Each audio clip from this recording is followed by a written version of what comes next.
Okay. Yeah, I'll go ahead and get started. Okay. So, very busy week in the news, as you can see with the title screen here. A lot of things going on, and I'll start with the major indices. So it's been a pretty good week. Indices are positive. Dow Jones, as of last week, was at 24,483 and closed today at 24,748. S&P was 2,664, and as of today is 2,708, and the Nasdaq is 7,140. Today is 7,295. The Dow actually closed in positive territory for the year for the first time since March 20th yesterday. So that was pretty good news. So why? So what's driving the market? So there's a lot of first quarter earnings that were reported this week that were pretty positive. Some examples are Netflix reported their first quarter results. It was up 10% on Tuesday. I'll go into that a little bit more later in the presentation too. The United Health Group reported an increase in profits. GE is scheduled to report on Friday, and a lot of the tech companies are doing pretty well. Twitter, Alphabet, Microsoft, and Apple are all up as well. Also, a little bit of growth momentum from the markets in China. There's high growth numbers in the Chinese markets, which is we've been taking pretty well here. The house and industrial production was better than expected. The house, I believe, was up 2% from February, and 0.5% for industrial production. In addition, U.S. retail sales had increased 0.6% in March. So the Commerce Department announced that retail sales increased 0.6%, which was double than expected. I believe it was 0.3%. Auto sales also jumped 2%, which was the most in 6 months.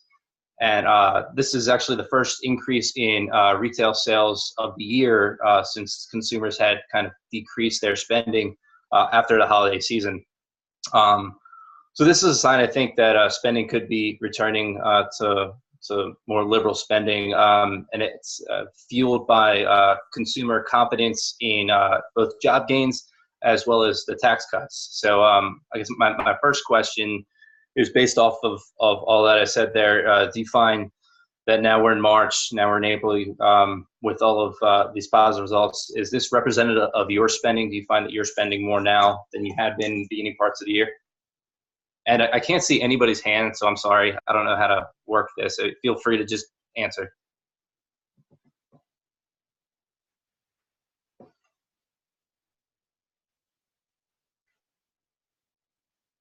Tim, feel free to call on people. Hey, Tim, it's John. Hey, John. How are you? I haven't changed my spending habits, and I guess I'm trying to figure out. I don't exactly get why retail is so strong. I was hoping maybe the group or you could kind of let me know, because I'm trying to figure it out. From what I read, it's a lot of just consumer confidence with the tax cuts. Wow. And I mean, you would think that the way that the market's been doing for the year, it might be the opposite. But apparently it's been doing pretty well. So I don't really know if I have a firm answer for you. It just seems that people have, a lot of it, maybe people are getting their tax refunds and their spending. I'm not sure, but people seem to be reacting pretty positively. Yeah, I guess the question I'd have is it debt, or are they paying cash for things? Yeah, I don't know. Yeah. Well, credit card debt is increasing, so some portion of it is certainly going to be used, going to be funded with debt.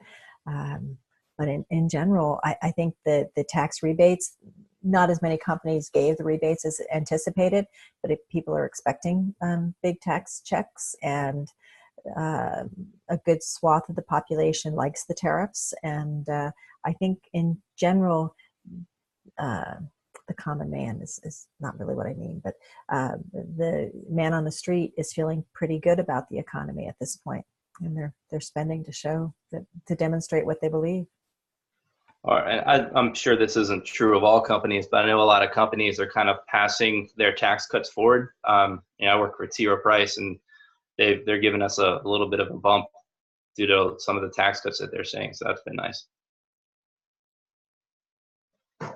Yeah, you hear stories of that happening in more companies than have reported. I haven't seen T. Rowe report that, and yet, so it's occurring, or the bonuses are bigger, or there's some pass through to employees. And companies are saying that they're going to be doing more buybacks, but they haven't implemented them yet. So a lot of the funds are being held within the firm right now, and I think we're going to have a really good earnings season, and so that's partially driving this too. Great, thanks. Okay, so I'll start moving on to some of the particular news stories that I read throughout the week. And first one I want to talk about is Tesla, and kind of keeping up with the theme that Brian, I think it was Brian that set last week, with some of the conflicting news stories, is we're seeing this with Tesla this week as well. So on Friday, Musk said, I believe it was via tweet, that they promised that Tesla would turn a profit in Q3 or Q4 of this year. So I think, as we've heard in the past, that most of the time since their inception, Tesla has been more focused on customer growth and less on trying to make a profit. I believe they turned a profit 2 times, once in a quarter in 2013 and once again in 2016.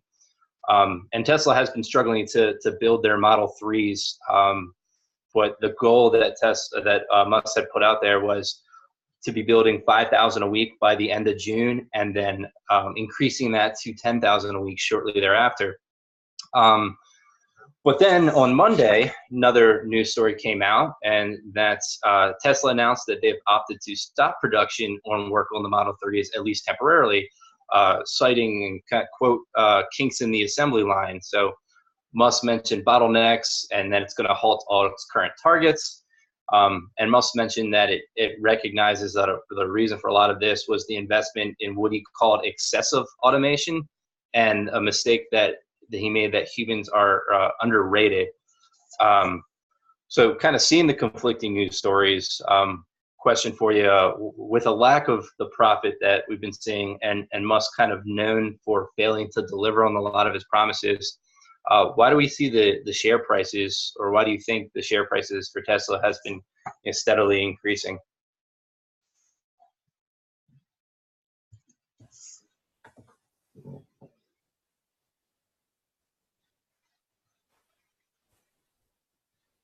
Tim, did you happen to notice where they ended today? They were up about 3% when I looked earlier in the day. But I want to say it was just over 300. I'm not 100% sure. I think it was just over 300 though. Okay, let me look.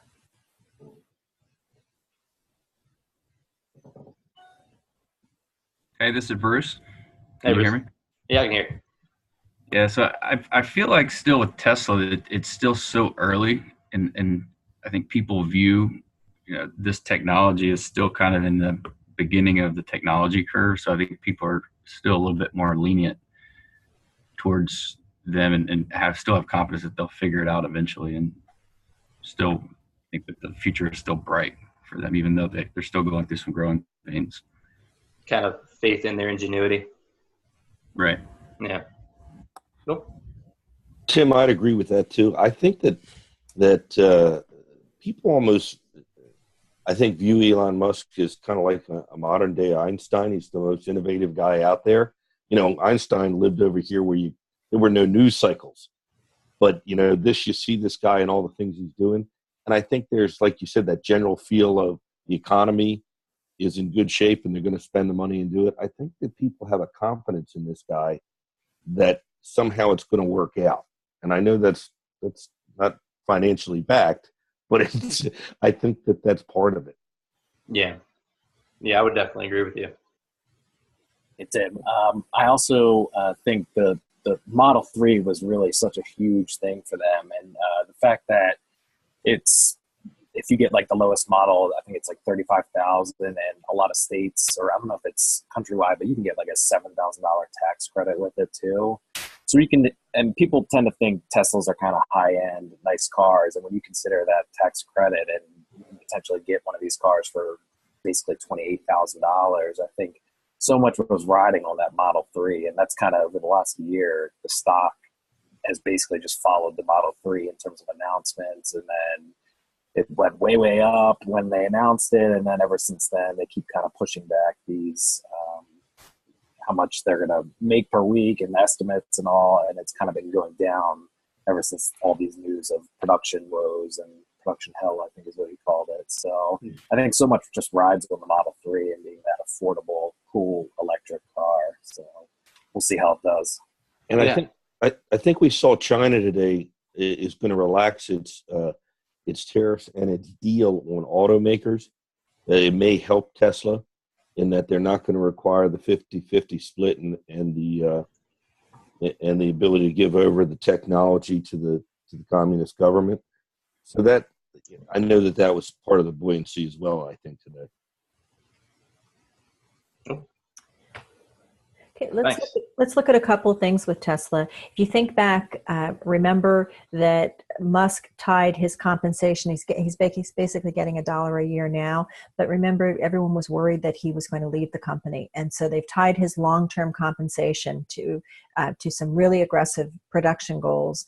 And that is to tie him to the company for 5 to 10 years, because people were worried that he really likes SpaceX and he really likes the Boring Company, and so he's sort of lost interest in Tesla. Well, what he did last week is when the production numbers weren't looking so great, he made a big point of sleeping on the factory floor to make sure this work gets done, and he brought in all these journalists to see how hard the company is working. The news out today was, we were all just the journalists were all in the factory a couple of weeks ago, and there was no planned outage that was coming. So something is wrong with the technology. Expectation was the stock was going to drop. So how did he counter that? Well, he sent the email last night that was pretty aggressive to the employees. And then this morning he announced that they're going to run the plant 24 hours a day through June to try to make up where they're lagging. Now, if you think back to those kinds of strategies, running 24 hours a day, not sustainable. And it has some other ramification. You burn out people and they choose to leave. You break down the machinery. So there's some cost to his strategy. He's pretty darn aggressive in terms of his approach. And then Morgan Stanley came out earlier today and said, the next 6 months are critical for Tesla. And really at this point, it could go either way. I thought all of those things combined would have caused the stock to struggle a bit today. It didn't quite keep up with the market, but it had a reasonable day today. But John, I think your point of the modern day Einstein, whether or not we think he's an Einstein, I think there is some real faith in what he is going to be able to accomplish. And to Kevin's point, $28,000 for a Tesla sounds pretty good. And I think most of the people who put the $1,000 down to get one have not started complaining about having to wait a while. So this is one of the big companies to watch and see. It's not an Amazon, but it is tech heavy and will be one of the companies of the future that I think we're going to continue to hear from, both good and bad at times. Great. I thought this was one of the more interesting ones of the week. So Uber had admitted that they had their customer data stolen from them back in 2016. So they admitted it this past week. So Uber had personal information stolen from them, upwards of 57 million customers worth. I believe that included phone numbers, email addresses, driver licenses. And kind of the shocking part about the whole story was Uber paid to have this covered up. They actually paid the hackers $100,000 to keep quiet and to delete the information. Well, who knows if they really deleted the information? It just took the money. No regulators were notified, and the CEO did come out this week and apologize. So for right or for wrong, it was. I mean, not to me. It seems to be a very unethical decision. But not only that, a lot of the cybersecurity companies and cybersecurity firms, consultants, are saying that they actually advise companies not to pay any sort of ransom in situations like this, because really what that does is it opens the door for more ransoms and more hacks. So I thought that was pretty interesting. But I know a lot of us are frequent Uber users. So I guess my question for this one is how does this story make you feel in light of this story and the it kind of seems like a continuing negative press or continuing poor leadership, bad decisions, whatever you want to call it, over the past few years. Why do you think people are more likely or have been using Uber at higher levels or more frequent than they are with Lyft or any sort of competition?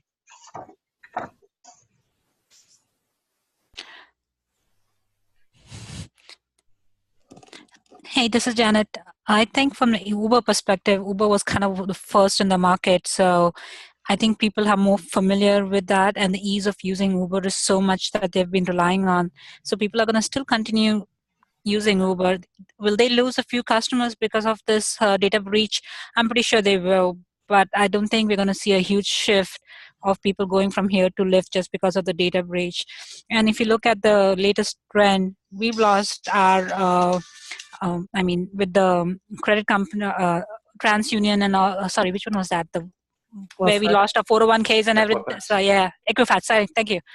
After losing that, I think Uber is not that big of a deal. With the other one, we lost social security numbers and all the other stuff. So I think people are now just taking in stride. Are they upset? Yes. But I think now this is becoming pretty much every other day news that you're losing customer data. Yeah, good point. And we become immune to it. Has anybody gotten contacted from Uber telling us as customers that our data might be compromised and offering us protection of some sort? Anybody? I'm an Uber user, and I haven't been contacted either. I'm really surprised they haven't sent something out other than announcing in the news, especially given that they paid the ransom. Interesting. Yeah, and I thought that was very interesting because I haven't seen anything either. And one of the things that just a few weeks ago when Under Armour was hit with a similar data breach with the MapMyFitness app, that was like one of the first things that we did from a PR perspective is send an email out to all users who had registered email with it to clearly identify what was going on, what they were doing to try and mitigate. So that seems a little bit interesting to me. But once again, in line with what Uber's management has done with a lot of these situations in the past, I guess. Yeah, Under Armour went straight into damage control and control the message that goes out and make sure that customers are aware of what's going on. And Uber's relying on media to get the word out. And it's late now. I mean, even if they send something in the next day or so, it doesn't feel very responsive. And this is the first company I think we've heard that paid ransom. Is anybody aware of another one that paid ransom?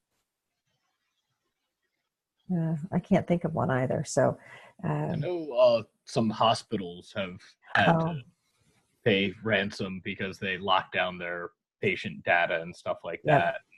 I've heard, I can't remember which ones, but I know a lot of like regional hospitals have been hit with similar ransom type attacks. You're right. Great, thanks. So kind of one of the bigger news stories of the week was a lot of us woke up and saw this on Saturday morning. Syria was bombed by the U.S. and allies. So U.S., British, and French forces struck 3 different sites in Syria for the alleged chemical weapon attack that killed 42 people. So I think the 3 sites were identified as having some sort of relation with Syria's chemical weapon program.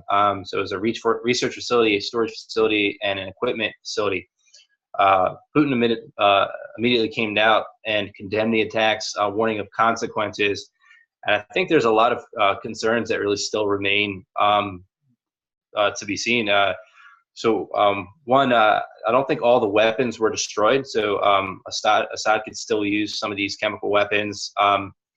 Retaliation against the U.S. troops that are in Syria from Russia and Iran. And I think it's uncertain if the U.S. will strike again. So those are some things I don't think that we know and that I read are still kind of being talked about. And what I followed up on this one on Monday, and it looked like the European markets dipped in awaiting U.S. sanctions. I believe Nikki Haley had spoke of U.S. sanctions over the weekend that might target companies, Russian companies that's used for weapon use or chemical weapons use. This might be considered another conflicting story of the week, because I just read actually today at work, right before I came home, that the White House thinks that she might have been confused, and I think she took offense to that, saying that there was some sort of disconnect there, that the White House has no plans for any further sanctions against Russia. So I think this story is still developing, but there seem to be some conflicting stories about what happened with U.S. sanctions on Sunday night till today.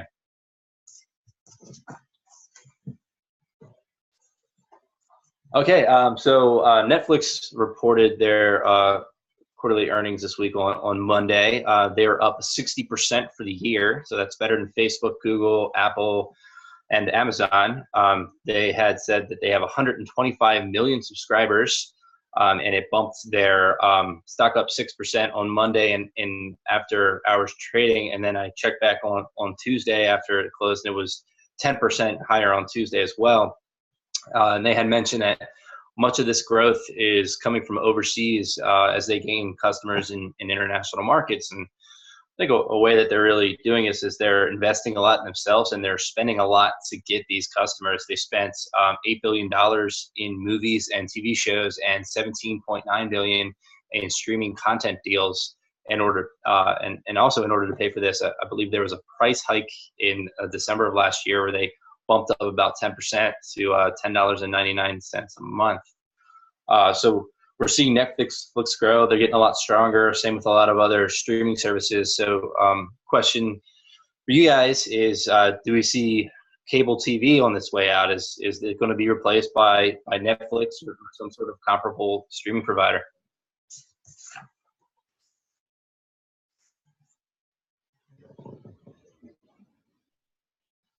This is Brian. I don't know if anybody's seen Hulu Live, but it's pretty tempting. You get local channels, and it's like $39 a month. I think that's the way it's going to go. No, I hadn't heard of that one. So Brian, say more. Do you get the ESPNs and all of those other things? Yeah. Local for $39? Yeah, it's actually a pretty extensive channel lineup. Like I said last week, the only reason why I haven't done it is because I like to watch the Orioles in the summertime, and Masson has a pretty good stranglehold on that around here. So you could do Hulu with MLB package. Well, no, because they black out local if you're local. Oh, that's right. That's right. We talked about that last time. I knew there was some reason that didn't work. Okay. I looked at everything, and without circumventing the law, there's really no way to watch the Orioles without basic cable so. Yeah. So given what you had to say, do you think this is that Netflix is going to go the way of Blockbuster, or do you think they're positioned well?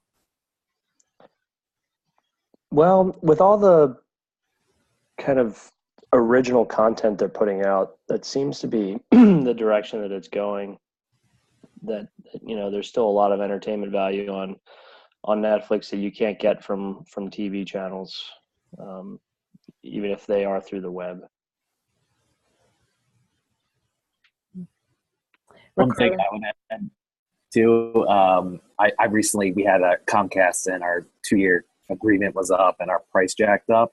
So we were going to switch the names, and we looked into like YouTube TV and on, like I forget who was just talking, but Orioles are kind of the one channel that kind of kept me getting cable. But when I called in Comcast, I would still have to get Comcast internet. And it was actually $10 cheaper for me to get cable and internet than just internet. So they're kind of pricing things in like a crazy way. So it's kind of like a way for them to almost prevent you from ditching the core, because like I said, it was actually cheaper for me to get cable than just internet. So that is interesting. We'll see how that goes. Okay, Ricardo had his hand up. Yeah, I'm in the same boat too. If I had just taken cable or just internet, I would have paid a lot more. But basically, I have high speed, one of the high tier, because my husband works from home. So it's easier for us basic cable is free for us. That's all we do. Okay. Yeah. And Ricardo? Yeah, I'm gonna have to look into that Hulu thing, because if they have ESPN and HGTV, then that's all I really need. So they do have both of those. Brian, you should get a commission for selling these services. One question: do they have what is that? Disney and Cartoon Network for my kids? I'm pretty sure they do. The whole channel lineup's online, but I'm pretty sure they have it. Thanks, Brad. Disney's long-term plan is to have their own streaming service as well. They're going to pull all their content from all the other streamers and basically put it all on their own self-developed. I think it's like 2 years down the line or something. Because all the Star Wars and the Marvel comic contracts are slated to end with Netflix in like 2019 or something, which is when they think they're going to kick off their own streaming platform. Isn't CBS the one that charges for their content of the major networks? Yeah, no. I thought CBS, you couldn't just go in if you wanted to watch an episode. You couldn't go in and watch it like you do with NBC and ABC.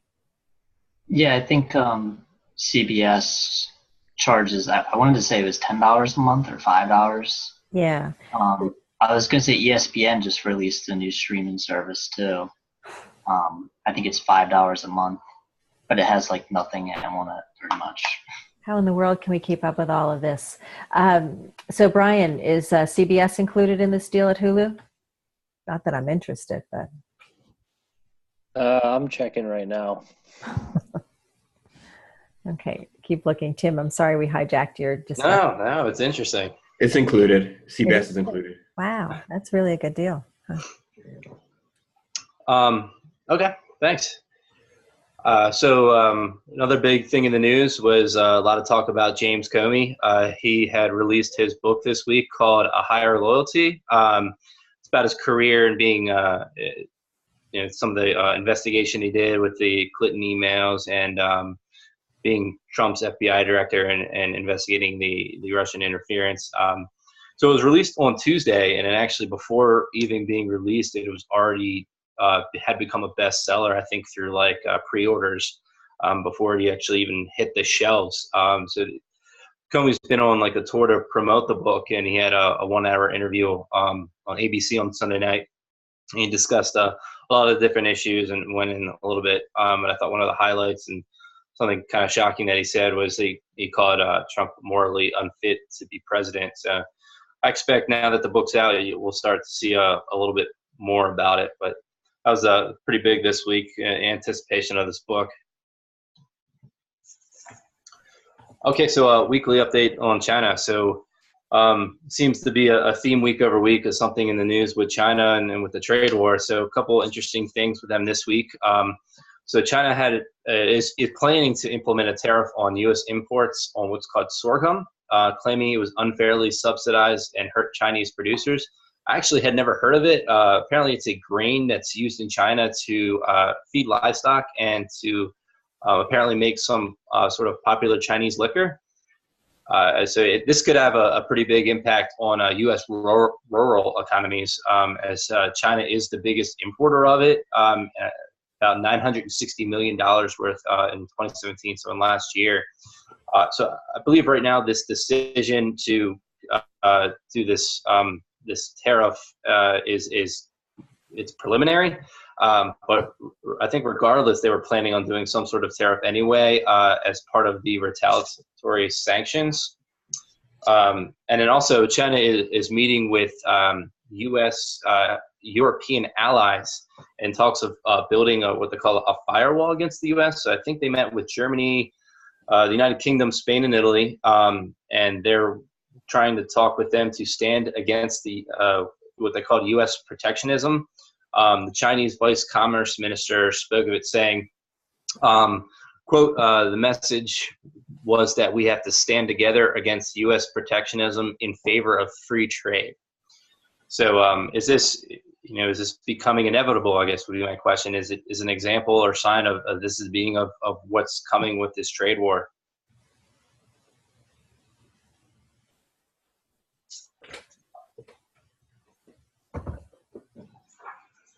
I think you see similar things happen with the U.S., like the investigation of opening up TPP again.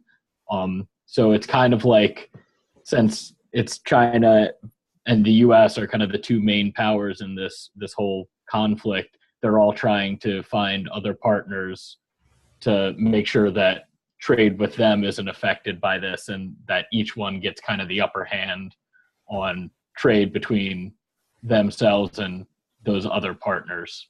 So this looks like China doing something similar with the Europeans. Yeah. Just remember, though, as an ag guy and being in the food business, sorghum grows in 3 to 4 months. And so there are alternate ways to use the fields to grow that stuff. If they needed to long-term, or even in the short term, they can go ahead and convert those fields to something else if need be. John, isn't sorghum also used in chewing gum? It is. That's the one that I remembered the grain from. All right, thanks. And then the last news story I just wanted to hit, I wanted to kind of end on something a little bit more positive. So Domino's has announced that it's going to begin delivering pizza to what they call hotspots, or popular areas where people hang out. I think some of the specific places that they mentioned were beaches. They mentioned Central Park in New York City and the St. Louis Arch. So there's a little caveat to it. You do have to prepay, and they're not going to kind of deliver to you while you're sitting on your chair in front of the beach there. But you do have to meet them at the street. But they will drive it up to you there. I thought that was pretty interesting. I've also noticed there's been Domino's been pretty big with a lot of their marketing strategies over the years. So I think they were one of the first ones to come out with like the pizza tracker, where you can kind of see where the pizza is and its lifespan of when you order it to when it actually arrives at your door. They've done carry out insurance, and now there's this. So, I mean, did any of these strategies, or does this specific strategy increase your likelihood of ordering Domino's?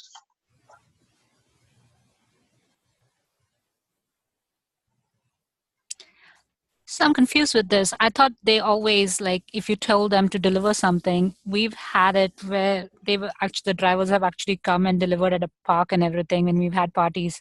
So they're saying to say they're going to deliver to these hotspots. It's not something new. I mean, our local Domino's and even Papa John drivers still do that. Okay. Yeah, I'd never heard of that. Yeah, if you just give them an address and tell them you want them to come there, they've always come and delivered. Like even for parties when we've had in the parks, they'll just bring however much you've ordered and give it to you and go. Like they said, it's like they'll not stay back to serve and all that stuff, but they do deliver if you give them an address. Yeah, Janet, I was wondering if it was almost, because I had the same reaction when I saw this story. I was wondering if it was almost a food truck kind of concept where we'll bring a whole bunch of pizzas and we come to this spot at a particular time of day. I don't think that's what they're talking about. But yeah, it seemed to me like something that they've essentially been doing for quite some time. All right. And then last slide, just a peek at the future, some of the upcoming events and reports that are coming out over the next week. So on Thursday is the U.S. jobless claim, as well as the leading indicators. Next Tuesday is the new home sales, and I think I left it out of this slide. Is on Monday, I believe, is the used home sales, and then some earnings reports for some of the bigger companies: Bank of New York Mellon, GE, Alphabet, Microsoft, Caterpillar, and Coca-Cola. All some earnings reports that are going to be coming out over the next week. So I think that does it. So if you have any questions, thank you. Thanks, Tim. Does anybody have anything else to add from the week? Today's news was interesting, where Trump admitted that Mike Pompeo met with Kim Jong-un today, and in trying to negotiate, or I guess trying to smooth a little bit of waters out, I guess, from all that war threats that were going on. So that was interesting news for me. That was news. Anything else? Does it concern you, Janet, that they met? Nah.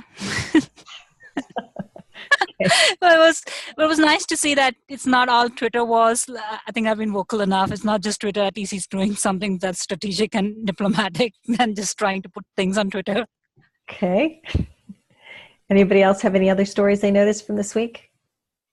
There was the one on Bon-Ton announcing they were going to close all their stores.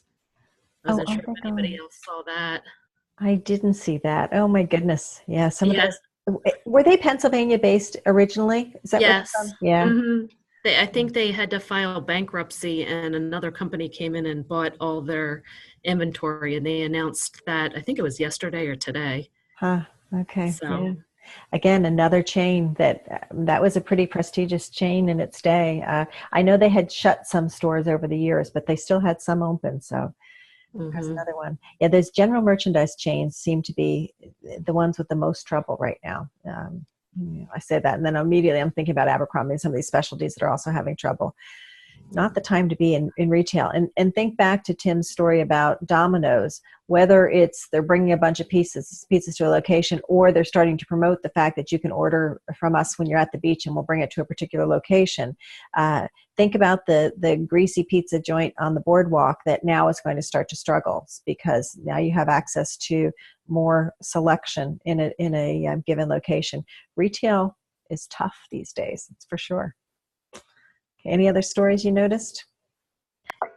I was just going to add to Tim's stories that he mentioned, because it seemed like the common theme there is technology, and that's kind of, I know T. Rowe Price specifically believes like that's a disruptor. So whether you like Netflix, Tesla, Amazon, or Uber, they're probably going to be more impactful in people's lives, and they're probably going to be around to stay. Yeah. I agree with you, John. I think if you think about the auto industry, the likes of Uber and Lyft are certainly disrupting as more and more people are choosing to live and work in the urban core and not getting a vehicle. That's and people are pushing off the purchase of first cars as well. So they certainly have disrupted the auto industry already, and you're looking at the direction of technology, and you can see more industries that will change pretty dramatically as a result of technology. Any other stories? There's two that I wanted to talk about. Did you see the bank stocks started announcing this week? And I think we talked about this last time, that in general, the bank stocks, particularly the tax effects, meant that we were going to see some pretty robust earnings on their part. They started reporting. Goldman's reported. I think Morgan Stanley, I've forgotten now. I'll have to look back and see which ones have reported, but a good number of them have already. Most of them beat expectations, and yet their stock price dropped. Why? If you remember last time we talked about this earnings season, they're expecting, you typically beat expectation by about 5%. They're expecting to beat by about 17% this quarter. Huge numbers. And so what we're seeing is the market is actually penalizing them for not beating their earnings estimates by enough. And so you're seeing some of the stocks beaten down. You pay attention this week, and you may see some talk about that in the media, because there's some talk about, well, maybe we're heading into a recession because these stocks that are beating earnings are still seeing a decline in their stock price, which indicates the market doesn't believe that the stock market is robust right now. So the betting money is saying that we're heading into a recession. I don't necessarily think that's what it means, but the expectations on earnings announcements are you better beat your estimates by a lot. Hitting estimates and beating by a little bit is just not good enough. And so we saw that this week. The other is, it just came out about an hour ago. Did you see how many Prime customers Amazon has? How many, Diana? It was 100 million paid subscribers, right? Yeah. 100 million paid subscribers to Amazon. There's only 126 million households in the US. So I realize it's global.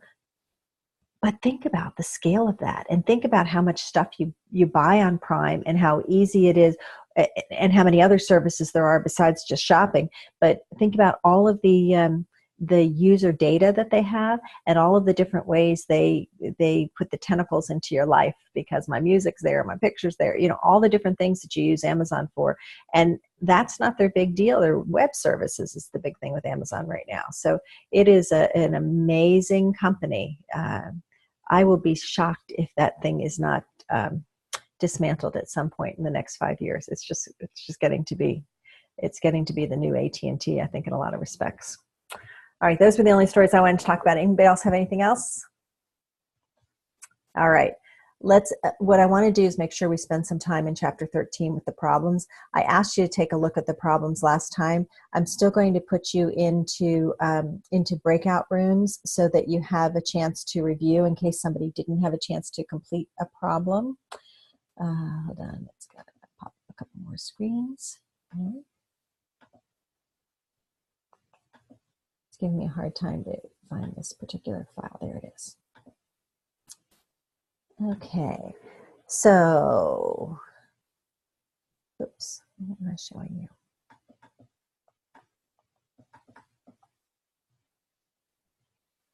Sorry, it's coming up. Tim, I had your slides up too, and that's kind of throwing mine behind here. There's a moment of panic when I see my slides come up and they're blank, but I think we're past that moment now. Let's see, we did a couple of these problems. I want to get to problem 11, and at least one of your classmates doesn't have a book with her, so I wanted to put this up so she can see the problem. If you happen to be at home or somewhere where you don't have the book with you, this is the basic information for problem 11. So take a look at this information, and you can read it in the chapter as well. I'm going to put you into breakout rooms to spend a few minutes working on this problem. If everybody in your breakout room has done it and you're feeling pretty confident, come on back into the main room so that we don't waste a whole lot of time if everybody is in pretty good shape on the problem. So take a look at number 11. Breakout rooms are now, let me make sure I've got it set up, they're now open, and you should see the opportunity to join a breakout room. Let's see. Oh, okay, sorry, some of you guys must have dropped out, so I've got to move you into a room.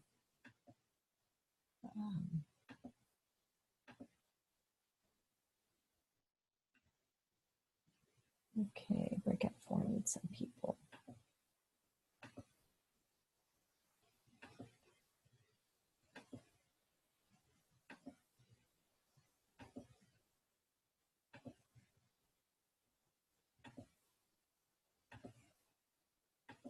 Okay, everybody should now have the opportunity to go into a breakout room.